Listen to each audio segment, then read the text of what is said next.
Hi, everybody. Welcome to another talk within the Nine-Sided Circle, but specifically our once monthly Other Talk, which we hold every third Sunday of each month, barring any weird circumstances, as well as our evening talk, which we have weekly. So we have two talks coming up today, this one and another one in the evening for us.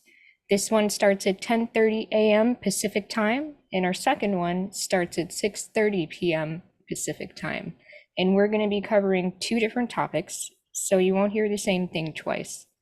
All right, so I am one of your two hosts, Noor Kyle. And I'm the other of your two hosts, Mushtaq Ali. Yeah, so we are so grateful that you're joining us, whether you're here live or watching on the replay. So we have a little bit of a YouTube spiel that is obligatory. You can really help us out if you choose to like, comment, or subscribe to our content. And all of those things are welcome. You can also share our videos. That's really special to us too, and it helps us out. And yeah, anything you want to elaborate on, Mushtaq, there? Yeah, comment on our videos. We love comments. Yeah, we seem to get a lot of good engagement, and people talk to each other in our comments too and Yeah, answer questions for us, which can often be excellent. yeah, saves us work. Yes, yes, we are a two human operation for the most part, so it can be a lot sometimes. And you can also email us if you want to get in touch with us for one-on-ones or even two-on-ones, where Mushtalk and I work together with you. And Never be the same. yeah. So, any The other announcement? thing, very important, this is December, so this is our fund drive.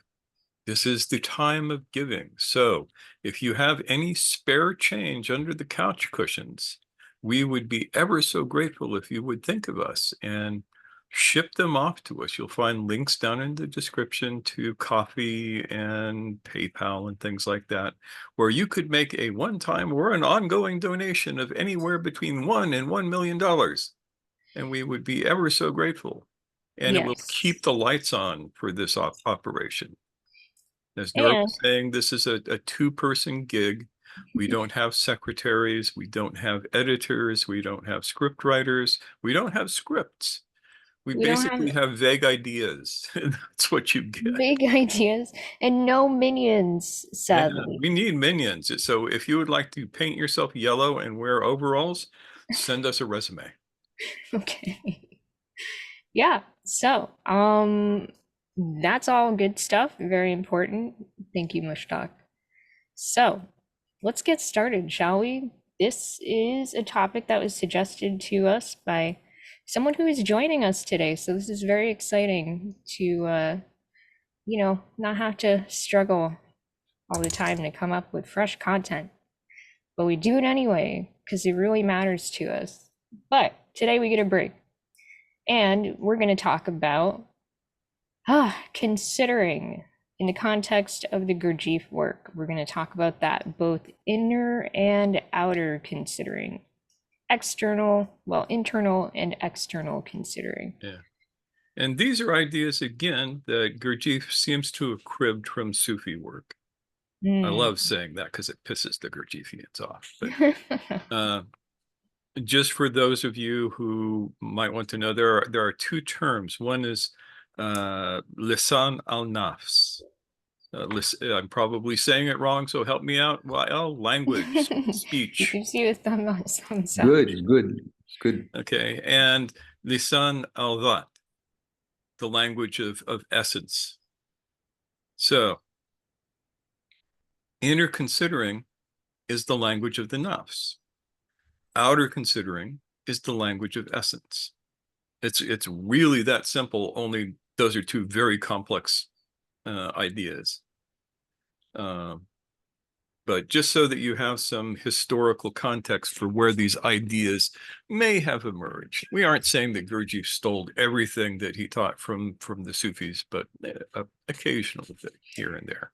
Yeah, and briefly we're talking about what could be called the ego in the sense of, self-absorption, self-focus, all of that stuff, versus something a bit more present, more engaged with the world. So that's the difference between Nofs and Essence in a very, very superficial nutshell. Yeah. So, inner considering is the language of the ego, the language of Nas, the language of identification. I am that.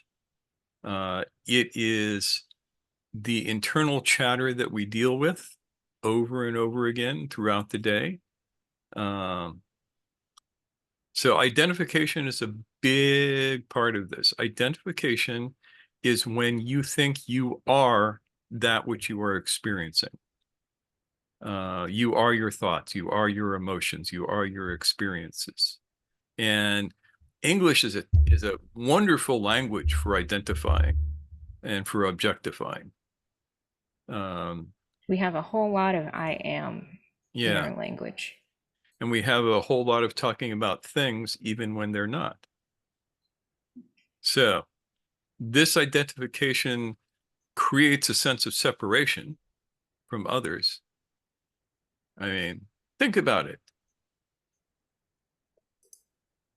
If you go, I am A, everybody who is not A can easily become the enemy.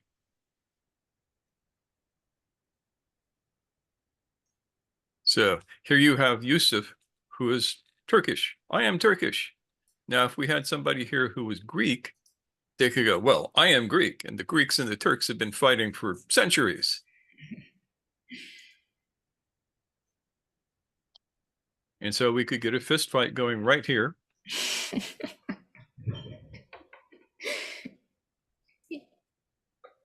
No bets, no betting. Oh, what's the fun in that?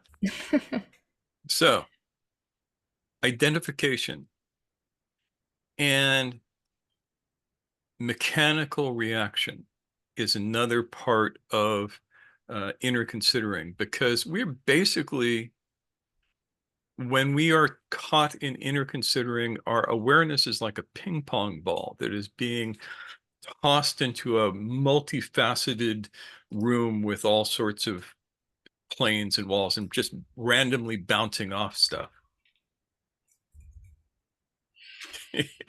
Yes, Levita, the first rule of Fight Club, don't bet on the fights.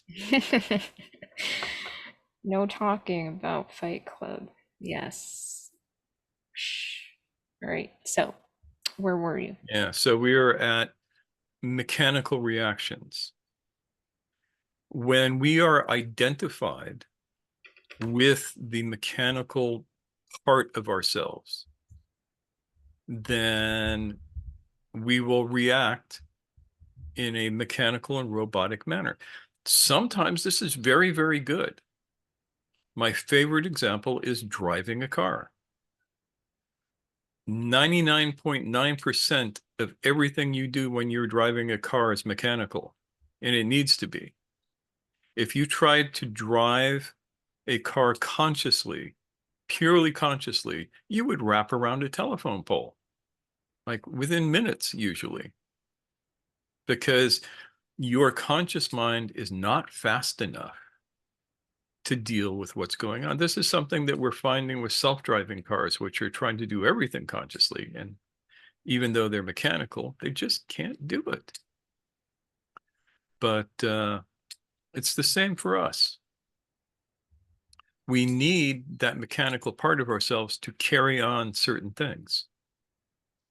If you do fine woodworking, most of what you're doing is mechanical and it's merely directed by your conscious mind. Same with metalworking. You know, back when I had my smithy, I would heat up a bar of steel, slap it on the anvil and start pounding on it. And my mind knew the shape I wanted it to be in, but if I tried to consciously make it that shape, I would fail every time. But my mechanical nature could make it that shape without any problem at all. That's what it's for. So we aren't trying to get rid of your mechanical nature. We're just trying to get you to put it in its most useful position. But because we don't understand the difference between these two things, and we are, because we lack self-remembering. Self-remembering is the practice of moving into what Gurdjieff would call external considering. And it's a practice of presence.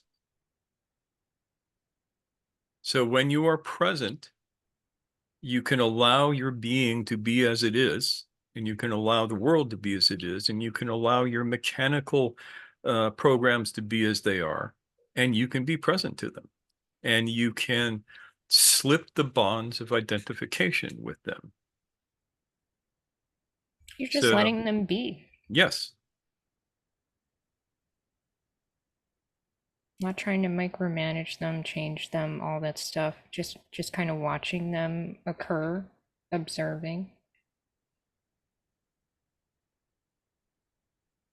So the consequences of internal considering is that it distorts reality because you have created an internal narrative and a set of judgments based on your mechanical nature and based on your patterns of identification.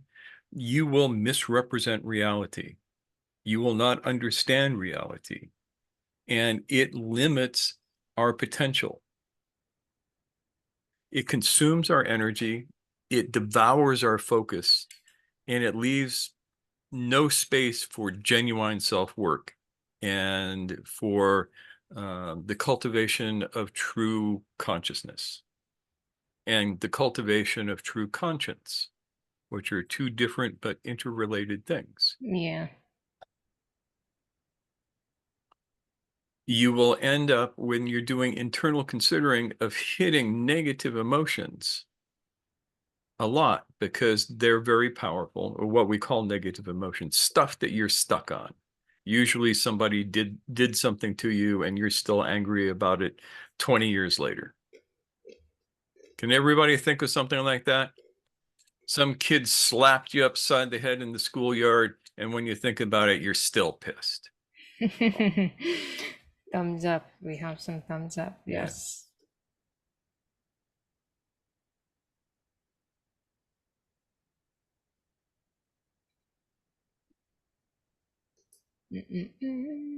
Vox says, having knowledge of these particular states and being able to identify when I'm becoming identified is the first step in creating change. Yes. And James says, it's like you know me. Oh, we've all been through that. We're still going through that. I know that I have examples in my head Yeah. because they're not, I'm sure, foreign ideas to any of us. So, Unlike the people who want you to think that they are perfect, I will tell you that there is no end to this work. There will never just come a point, as long as you're alive, where you go, oh, I'm finished, I'm enlightened, I can sit here and just go, there's always more grist for the mill, right? yeah. Yeah. And I have experienced this personally over and over again. I have watched people who are supposed to be enlightened Zen masters just completely fucking lose it over stupid shit. And it's even worse when it catches you by surprise. I mean, speaking from Yeah, experience, you're like, oh, I thought I was done with this, or I should be done with this, or I am done with this. And you realize that's bullshit. yeah, And there's plenty more where that came from. yeah. And there's going to be somebody who pops up and says, "Yeah, enlightened masters are like this," and show me one. I guarantee you, I can piss him off. I know this because my teacher said that that's my superpower. I can piss anybody off. But Ian has been patient Yes. waiting. Ian, what's up? Yeah, I just wanted to say that to come back to the negative emotion thing, back in the mid 90s, I had a interesting experience where I was able to forgive my parents for a whole lot of stuff that had just been um, burdening me, for want of a better term. But there's been one particular incident that I just have not been able to get rid of.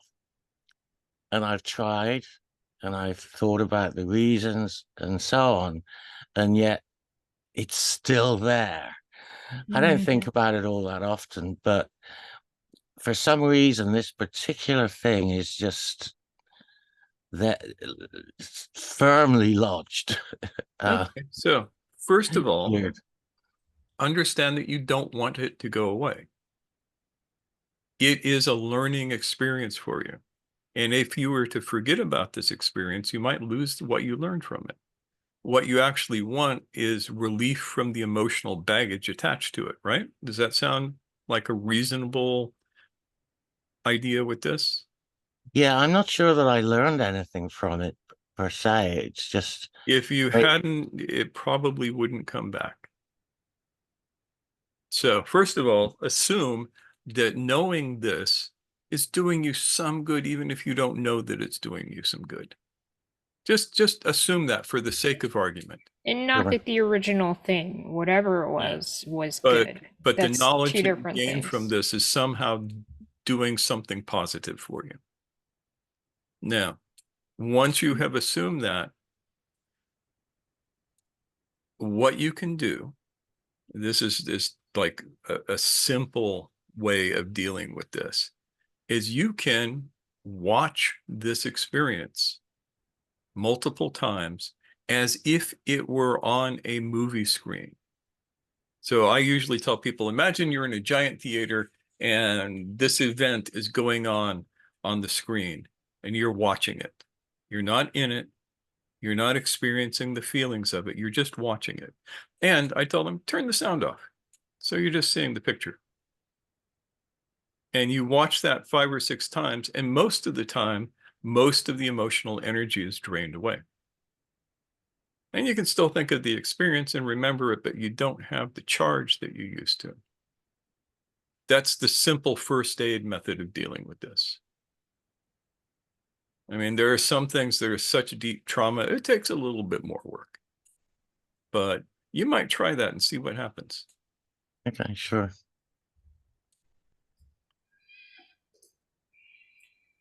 Thanks, Ian. James says, harkening back to previous conversation, the phony gurus believe they are finished, and I imagine that's easier when you're surrounded by arse kissers in a remote monastery. I mean, you're not wrong, James. I'm sure that speaks to some real truths. Yeah, unfortunately, it's not limited to remote monasteries No. or even religious situations. You But could almost, go ahead. just thinking on from that, you could look at the way we structure our social circles to try and make sure we have only people who tell us what we want to hear, Oh, yeah. People which tend to, doesn't necessarily mean, which doesn't necessarily mean they have our best interests at heart. yeah. Hmm. And that gets us off on a whole nother can of worms, which we are going to avoid today so that we can finish this topic in a reasonable and timely fashion. Sorry. Yep. Thanks, James. All right. So Where were we? we were about to switch from internal considering to external considering. And Gurdjieff said, one should always and at all times externally consider. I think that these are terrible terms for it, but it's what he used, and it's what a lot of people think of. But the question is, what is the language of the essence? What is the lisan al-dhat? What is the language of essence as opposed to the language of ego? Mm. And the language of essence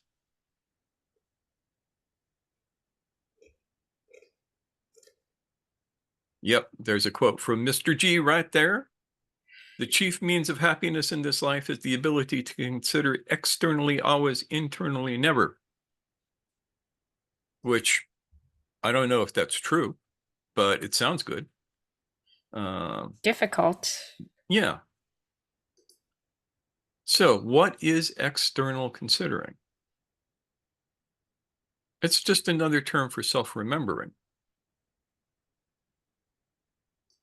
To externally consider is specifically to shift your focus from your ego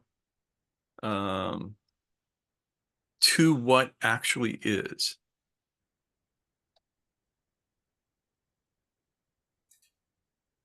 And Gurdjieff considered this a potent antidote to the self-absorbed nature of internal considering.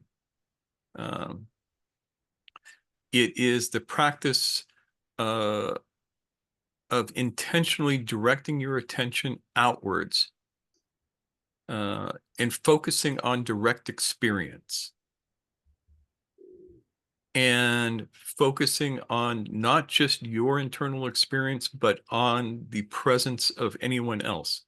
But most importantly, it is being able to experience the world without presupposition, because all presuppositions come from your internal considering.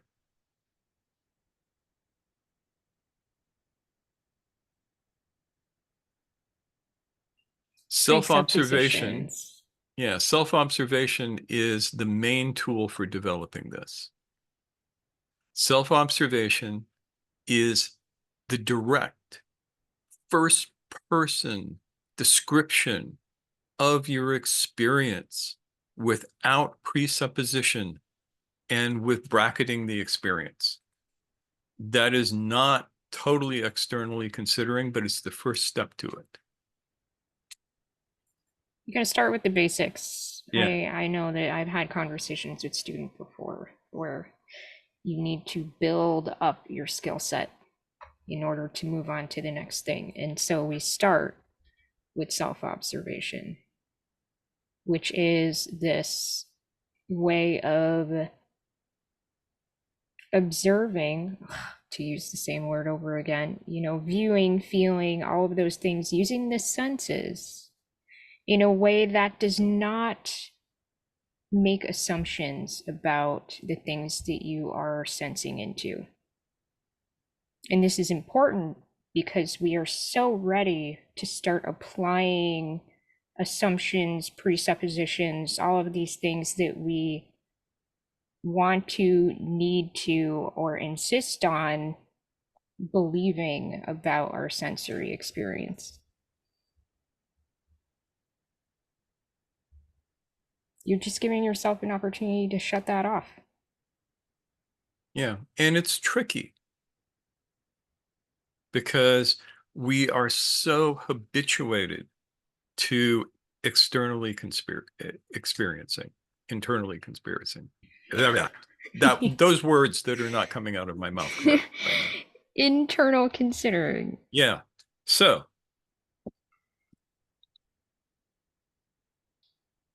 somebody was asked, what can we know is true? The first answer that they came up with is, there are 360 degrees in a circle. The teacher draws the circle on the board and says, show me the degrees. And of course, the student sits there staring because there are no degrees. 360 degrees is a mental construct used to manipulate certain ideas. very useful. 360 degrees is a very, very handy number for working with things like circles and angles and such things. And yet, they don't actually exist. You will never find a circle of 360 degrees. Can find a circle that you can imagine with 360 degrees. But the essence of experiencing the circle itself is external considering. The attributing degrees to it is internal considering. So, what can we know from this little example? Don't everybody answer at once.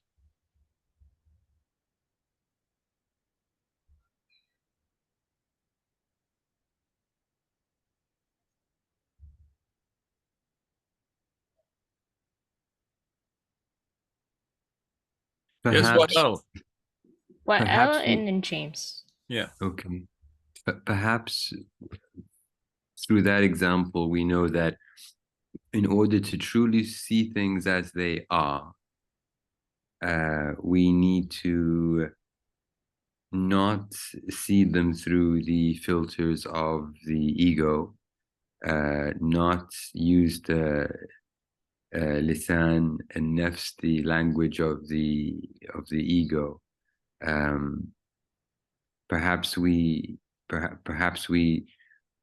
understand now that in order to see things as they truly are, requires work, and our first immediate knee-jerk reaction is not what's actually happening, even though most will make judgments and make massive decisions and press buttons that cannot be unpressed by those actions.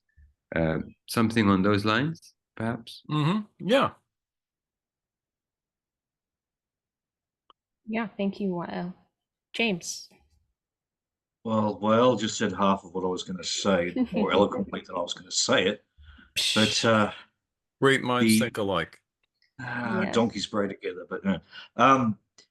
The other bit, when when you are using language, when you are using all that conceptuality, is to realize its limitation, that it's an act of manipulation.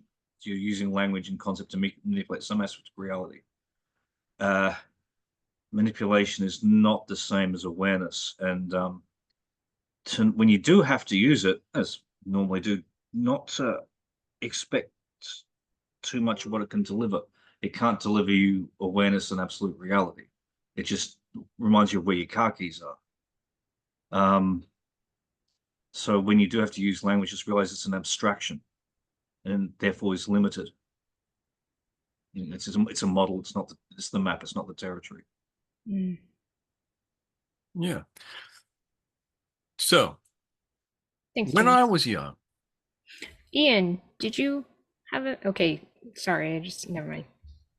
when I was young, running around in San Francisco in 1967, there were two books that I encountered that were transformative for me. One of them was In Search of the Miraculous, and the other was Stranger in a Strange Land, which is a science fiction novel written by Robert Heinlein. Now, I was reading both at the same time, and I will tell you that there might have been psychedelics involved in it somewhere. It's just possible. That's a lot all at once. But I remember getting to Jubal Hershaw describing the process of the fair witness and what it actually meant. And having this massive realization that that's what Gurdjieff was talking about with his idea of external considering and being awake. And the idea of the fair witness is they only speak from their own experience, and they only say what they can know is true. So the example, I think it was a house. I don't remember if it was a house or a car. We'll say it's a house. It was a house, yeah. It was, what color is that house? It appears to be white on this side. And Jubal points out that there is no way that you could get the fair witness to comment on the color of the other side of the house unless they were to actually go there and walk around the house and see the color, and then they would not swear that it had not been painted in the time that it took them to get back. So they would say, when I looked at the other side of the house, it was white. Do you see how that's different from the house is white? It's an important distinction. So it's a massively important distinction. The house is white is an is of identity, and it is the language of the ego. The house appears to be white on this side is language of essence. It is direct experience as much as you can. I mean, you could boil it down to, when I look upon that building, I assume that it's a house, and it appears to me the color that I associate with white on this side. That would be closer to the actual experience, but that becomes stilted in conversation. Yeah, it feels a little burdensome to have to do Yeah. that every time. At least for most of us. I don't know. I think some people might enjoy that kind of particularity, but Yeah, and it's a useful practice for yourself. But if you go around talking like that to other people, they begin to look at you funny.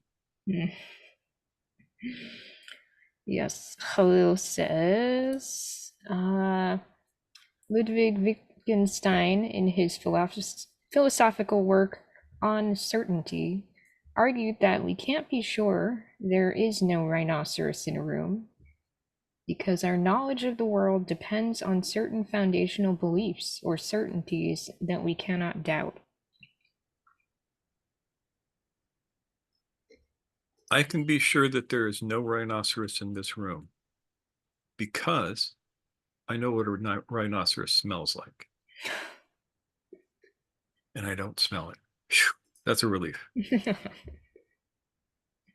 But yeah, Wittgenstein is mostly right in that, all teasing aside. He was such a thorn in the side of other philosophers in his lifetime. You've got to appreciate him. Ian. Yeah, one of the things I've paid a lot of attention to over the years is that we really are only aware of other things in the world through snapshots. Yes. And for the in-between, we have these models of what how we expect the things that we've observed snapshots of to evolve. And then when we encounter the same situation again and get another snapshot, it's either evolved the way that we expect it to, or it's evolved differently, in which case we have to update our models. That's kind of a tangential Yeah, and way of this is looking at it. something that personally I find utterly fascinating. We've talked about it at length in various times because it is such an important idea that we do not perceive. We perceive reality, we perceive now as a series of frames, just like a movie frame. Yeah. And there can either be just a few frames in any given moment or many frames.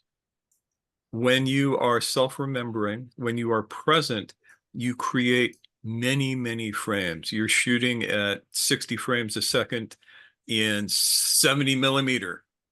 When you are locked in your ego, you are shooting at about 15 frames a second in 8 millimeter, to use a film metaphor.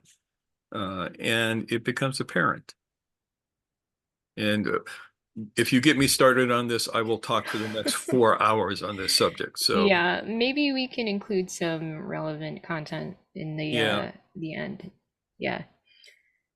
Um, from Vox, from another direction, Sadhguru talks about it being crucial to take responsibility for everything.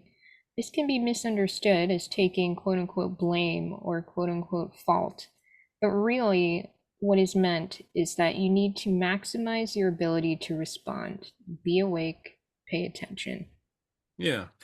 I stay away from that term, not because he's wrong, but because it has been so misconstrued and so used for manipulation. Mm, So my own language rather is you are responsible for your response to any given experience. And even that is marginally iffy. yeah, people receive these words in different ways, Yeah. and it's good to be conscious of that. Again, that's another example of internal and external considering, right? Yes. But So, the idea that you need to maximize your ability to respond rather than react, and to be aware and to pay attention is solid. mhm, yeah. Uh, I have a personal soapbox around the idea of you're responsible for everything. Mhm. Yeah, so thank you for that, Yeah. Vox.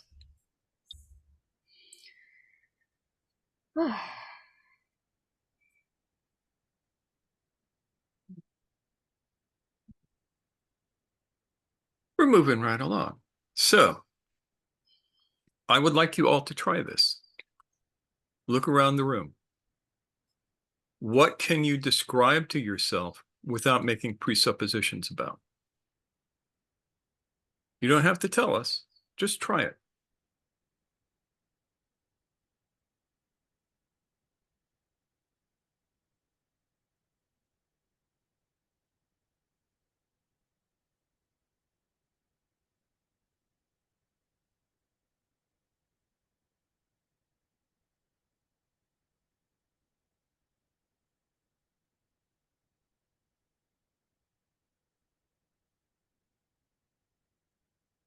Now, when you describe that, how many presuppositions do you make about it?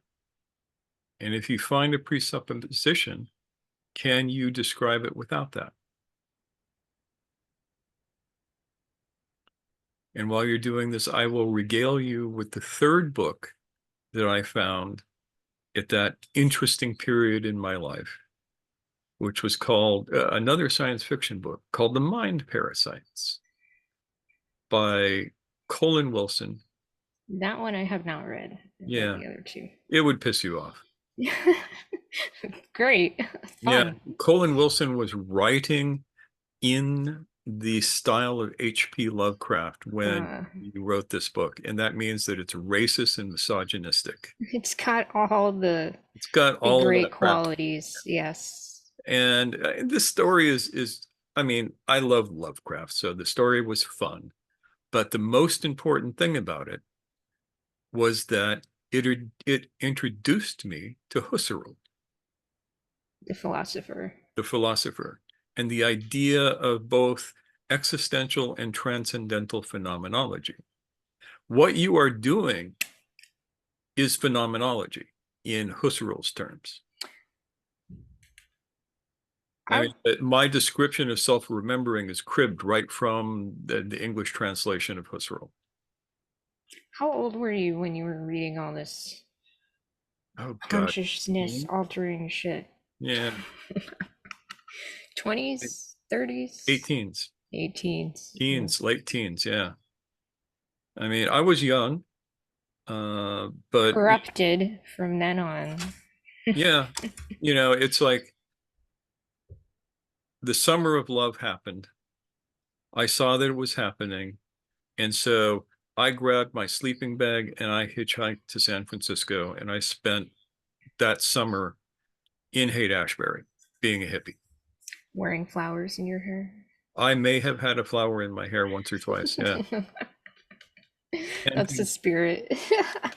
And homemade Frisco jeans and the whole 9 yards. There you go. Wonderful imagery. Yeah. It's also where I learned to love fish and chips. Yum. Yeah. So, Yeah. But Husserl is the guy who really, now he described first existential phenomenology. And all of the other German philosophers were like, cool, Husserl. And then he moved to transcendental phenomenology, and they all thought he was crazy. Existential phenomenology is where you put primacy on the existence, on that which is given to you to experience. That's the important thing. Transcendental phenomenology is the phenomenology of pure consciousness. It asks you to reflexively turn your awareness back on yourself and to observe yourself in the same way that you observe the world. What is the experience of your own consciousness? And he basically recreated the wheel of ancient meditative practices. And Heidegger and Merleau-Ponty and all of these other guys looked at Husserl's later work and went, man, you're nuts.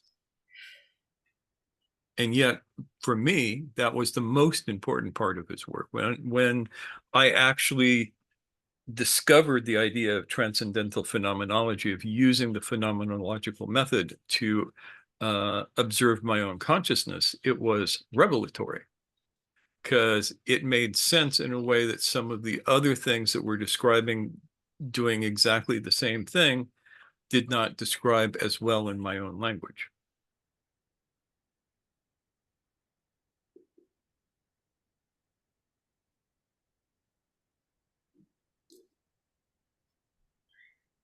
the words coming to my mind are detachment without disengagement. Yes. So, what I would invite you all to do in the next week or so is to experiment with describing your experience without the baggage. What can you say about what you experience that can be as absolutely true as you can get it without any of the presuppositions that you carry within yourself? And how will that change your reality for you?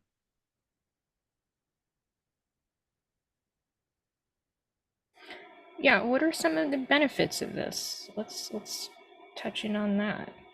Like, why bother with this? We've covered that to some extent over the course of this conversation, but we have to remember that we personally are not the only ones who benefit from this.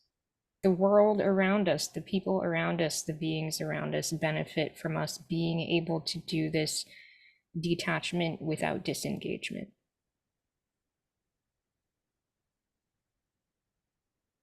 Yeah, and there's a lot of different tools you can use. Husserl tried to describe this. Some of the great Indian sages have tried to describe this. Alfred Korzybski, the founder of general semantics, tried to describe this. And there is one other practice. If you are a native speaker of English, this works best. It's called E prime. And I was introduced to E prime by a friend named Bob. Bob. Thanks, yeah, Bob. many years ago. Yeah, remember, God spelled backwards is dog, but Bob spelled backwards is still Bob. Oh, you. All right, so lay it on us. So E prime is simply English without the is of identity. Instead of saying A is B, which is an obscenity perpetrated upon us by the Greeks, we describe the same phenomena without A is B. You cannot say, for instance, in E prime, I am a carpenter. You can say, I do carpentry for part of the day in order to make my living. You cannot say, I am a father. You can say, I have fathered 2 wonderful children, or 3 wonderful children, or 10 wonderful children. Wonderful, though, is a whole nother thing, but you can ascribe wonderful to your children, and it's okay. We'll let that go. Very generous. You can say, you cannot say, John is a jerk. You can say, I saw John last week and his behavior upset me for this, that, and the other reason. Or I was upset by his behavior. His behavior didn't upset you, but you were upset by it. So you have to put the primacy back on you. E prime is tricky. All of these things help you to develop external considering. Phenomenology, both existential and transcendental, as taught by Husserl and Heidegger to a certain extent, if you really want to have a lot of headaches. When I was studying Heidegger in college, the first course I had to take was a course on how to understand Heidegger's words. It's kind of complex, but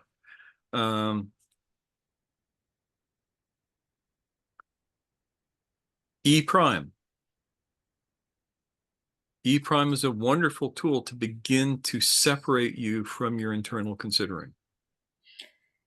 Yeah, and that's a tool in our toolbox. And as Khalil says, in Russian, there is no verb to be. So they have a different experience of language and its relationship to internal and external considering. Yeah, which is why you should always know more than one language. Specifically, learn a language that is outside your language family. So if you're an English speaker, you can learn Russian, you can learn Arabic, you can learn Turkish, but not Persian. Persian is a member of the Indo-European language family. So you hopefully will avoid that. I mean, you can learn it too, because it's a beautiful language. Right. It's worth learning. Yeah. It just won't solve this particular problem. Yeah. So the further away from Sorry about that. the language that you speak natively, the better off you are when you learn it, because it opens up your understanding. And it doesn't have to be a hard language. Yeah. Khalil says, Finno-Ugric languages are great. Hungarians, Estonians, Finnish. This is true. Yeah, and Vox says, thanks, never heard of E Prime. We'll apply some study this week in this area. Yeah, I mean, There's that's lots great of free homework resources for any of for it. us. Yeah. Mhm. Yeah, Lots and lots of free resources for E Prime out there. And at the very least, it will give you a way to framework out this alternative way of speaking about your experience. Yeah, and it will change the way you think. And specifically move you from internal to external considering. Yeah. Now, the last of that, and the hardest to master, is general semantics. If you really want to dive into this, that's a good place to look. This is the discipline that gave us the phrase, the map is not the territory. Or as Watts said, the menu is not the meal. R.I.P. Alan Watts. Yes. I'm guessing you got that from Van Vogt? Actually, no. I discovered Van Vogt way after I discovered general semantics. Oh, that's interesting. I did it the other way around. Yeah, a lot of And people did. and many years ago, I actually found a copy of Korzybski's General Semantics in a bookstore. I don't think I ever got through it. Most people don't. Yeah, No I got shade. through it, but it took me 10 years. It's okay to take our time with this too, Yeah. actually. But Don't there are a forget lot that. better, like for instance, if you want to study phenomenology, you could study Husserl. Husserl is hard. Or you could get Don Idey's book, Experimental Phenomenology. Nice thin book. Go through it, do the exercises. You'll understand the basics of phenomenology. Experimental Phenomenology. And you can get that as an ebook now. It's wonderful. I have a copy on my tablet just for when I want to refer to it.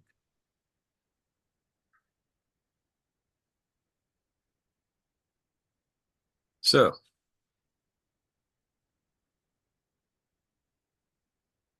are we beginning to have a nice frame for understanding internal and external considering and how they might relate to us? That's the question.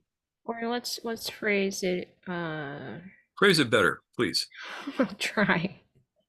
Um how is this, what are your questions? Let's put it that way. What are your questions that we can perhaps try to answer before we say goodbye for today?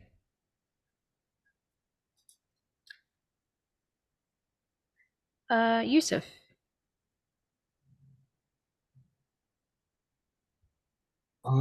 Yeah, okay. Um, can we say the external considering or during the external considering, the mind is silent. Even if it is not, it is also an object to observe. Yes. What we think of as mind So, becomes an object to observe. okay. And when we are working on ourselves, for example, on intellectual center, we can have that ability to make the mind silent. Do I understand it correctly? Yes, yeah, you got it. Even the emotional center also. Yes. So we can, emotions and thoughts are also object of observation. Exactly right. And we consider them as something happening, something is happening outside of ourselves. Yeah, outside or inside. Sort of. Yeah, detached from our being, detached from our consciousness. Yeah. So if I experience an emotion, it is transitory. If it sticks, if I experience an emotion beyond the event, then I may have a problem.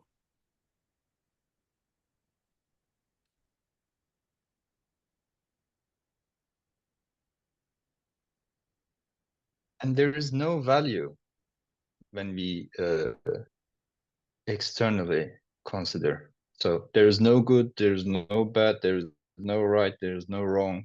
There is just, it is.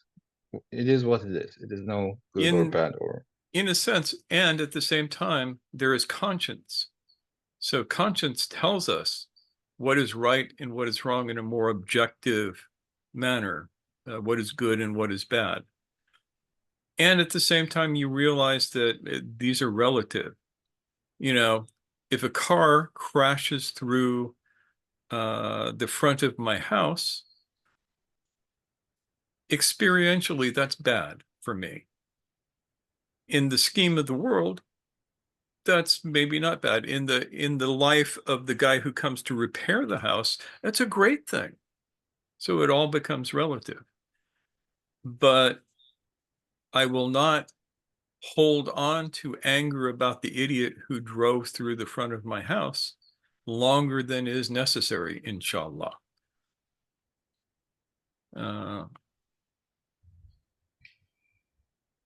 Does that make sense? Yeah, totally. Good. Um, Yeah. We have Wael waiting patiently in the yeah, wings. I just want to offer a thought. Yes.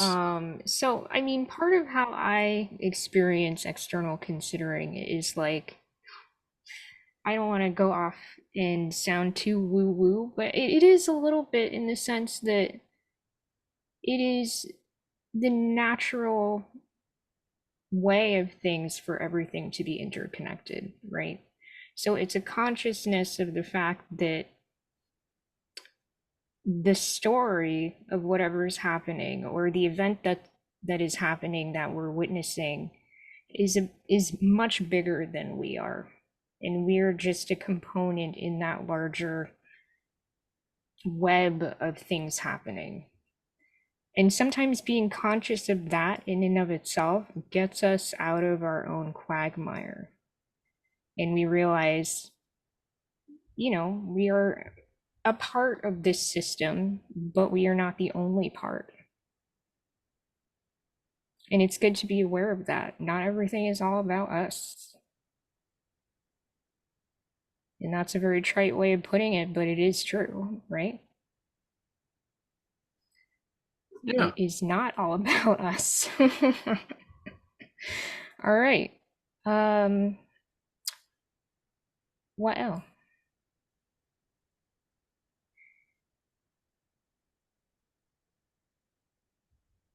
Do you want to share what else? I think you're muted, unfortunately. Sorry, but thank you for letting me know. Is it fair to say that internal and external considering, it's not one or the other? It's a question of being able to, for both of those to be recognized for what they are. When we first started the conversation, Mushtaq used the Arabic for lisan al-nafs and lisan al-dhat. In Arabic, lisan literally means language or tongue, the tongue of the Turks, the tongue of the whatever group of people. So when you were saying that it's important to have two different languages, at least from two different worlds, and that gives you the ability to see more things and has many benefits. Am I right in thinking that both internal and external, you need, you can't have one without the other, I suppose. It can't just all be external and it can't just all be internal. It's a question of knowing both and being aware of both, as opposed to all this or all that. Have I understood that correctly? Yes, and you're making an important point, because we sound like internal and external considering are two different things. I consider them as two poles in a field. At the pure external considering pole, you're the Buddha, right? Yeah. At the pure internal considering pole, you're a Republican. Oh my God. So, All right, you're okay. I mean, something we all can relate to. A huge narcissist, right? Like, it's all about them. They're in yeah, their own head. They that's have what I said. no I get where you're coming from, but I want to throw people a bone. So, yeah, I mean, it's just complete self-absorption. The weather is all about them, all of that stuff. Yeah. You are going to be somewhere in that field. You are And likely not going to be spending a whole lot of time, ideally. I mean, not ideally, I guess, but naturally, you are naturally not going to be spending a lot of time at the far poles of that spectrum. yeah, my personal view is that you need a little internal considering in order to do things like be nice to your partner, figure out what you want for dinner, decide what you're going to wear on a given day. These are all internal considering sorts of things. And that's all right. Don't get stuck there.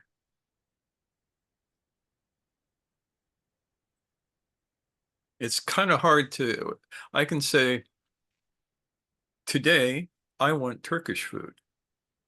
That's internal considering. And I did that by thinking about our favorite Turkish restaurant here and how good the kofta is that you get from that place. Just amazing. And that's all internal considering with all of the emotions and all of that kind of stuff. So I have a question too, but I want to read Halil's thing, and then Yes. I want to hear from And we Yusuf. have Yusuf too. So Right. Yes, I have not forgotten about Yusuf. I just want to. Do not forget about Yusuf. Halil says, internally consider only then when it is for the sake of more optimal external considering. That's an interesting thought. Yeah, that and keeping your wife happy. Very important. Yes. All right. Yusuf. Is this also about the do you call it divided attention, or it's also from Gurdjieff, but I don't know the Gurdjieff and a whole English bunch term. of other I just people. translated it. Yeah, and I think we Yeah, talked about that a at while back, the three attentions and that sort of thing. It relates to that to a certain extent. And at the same time, it's a little bit different. Okay. But that's a good point.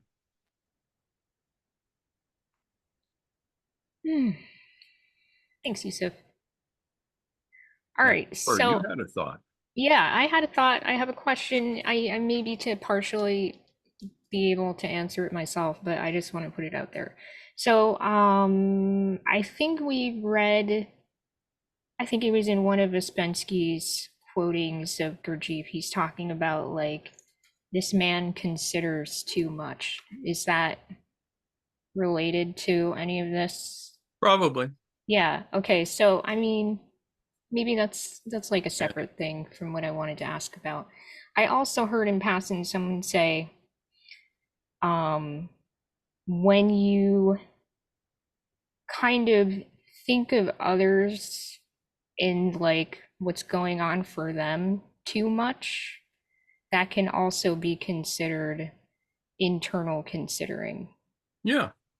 Yeah. So I think it's important to point that out too. And I guess the way that I was understanding that is kind of like when you get so wrapped up in it's kind of like a codependency thing, right? Like you're totally wrapped up in what's going on for them and you're unable to do that detachment without disengagement that I was talking about earlier.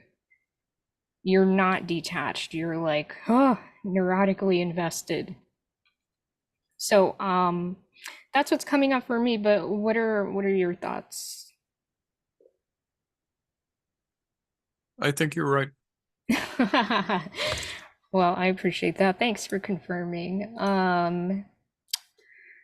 Vox says still identified. Yeah, I mean, ultimately that's what it comes down to, is you're still wrapped up in that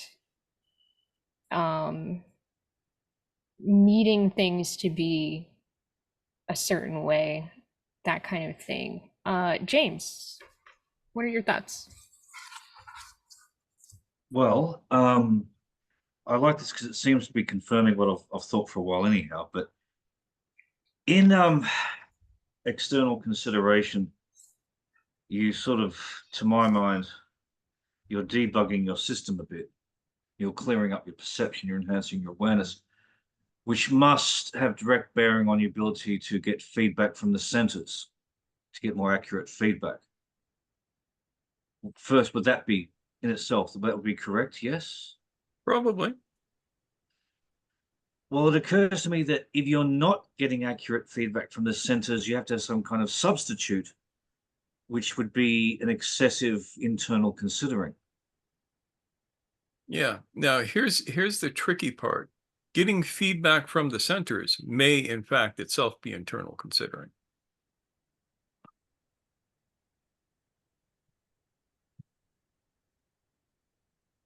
In what way? Because I In the my way that you are having this internal reaction to whatever the world is giving you. I was thinking primarily in terms of the moving center and getting accurate feedback from that, which way I think about it, I don't really know, but it's very much a non-verbal sort of guidance. I don't know, something like that. And that it's always occurred to me that when you don't have that kind of organic guidance, you get more stuck in your head as a compensation. So that's been my assumption. I get what you're saying, James. Yeah. And it's a tricky one, like I said, because if your centers are out of whack, Yeah. you are not going to get clear understanding. Does external consideration in and of itself assist with I'll say the realignment of the centers? I would say yes, it does. It assists. It assists with it, but it's not the whole story in that. No, because you have to actually work with the centers in various ways, but you have to work from the state of self-remembering, which means that you're externally considering. Yeah. Okay. Yes. No, So good. if your moving center were to give you a message and you filter it through your internal considering filters, for lack of a better term, it's not going to do you any good because you're just going to relate it to the conditioned contents of your own ego. If you can stay in that state of self-remembering, in that state of witnessing what's actually going on, then it will have an external value, an objective value. Vox, I know you were saying, you were asking for more explanation. Did that help you out so far? Yes, it did. Thanks. Okay, great. Good. And then Khalil says, it seems like the key discernment is to discriminate between considering for the sake of personality or quote unquote ego versus considering for the sake of the work. Yeah, and that would not be inaccurate. So yeah, what he said. Excellent. So I just want to touch base with Lavita. How are you doing with this topic? I'm doing okay. I'm struggling to keep up, but I think I'm pretty. I got to think on it some more. But yeah. So it's kind of like time travel. The past is the present. The present is the future. It all gives me a headache. Well, that's cool. I mean, marinate in it, and I'm sure something beautiful will come out of it because you often have shared tidbits with us after marinating that are just brilliant. So go for it. Thank you. No pressure. No, I don't mean to pressure you. I'm just appreciating. Yeah, she does. She means to pressure you. Well, only in the part where I make everybody talk. That, yes. Thanks, Lavita. All right. Yeah. I mean, anything you want to add, Mushtaq? I pretty much covered all the things I felt were super I think that we've important. covered the basics. Yeah. This evening's topic is going to touch on this again. We talked last week about buffers. This evening we are talking about the ultimate giant kaiju of buffers, the Kunda buffer. There you go. Okay, Yeah. so I was wondering last week whether you would talk about that at all. Yeah, Very, it's yes.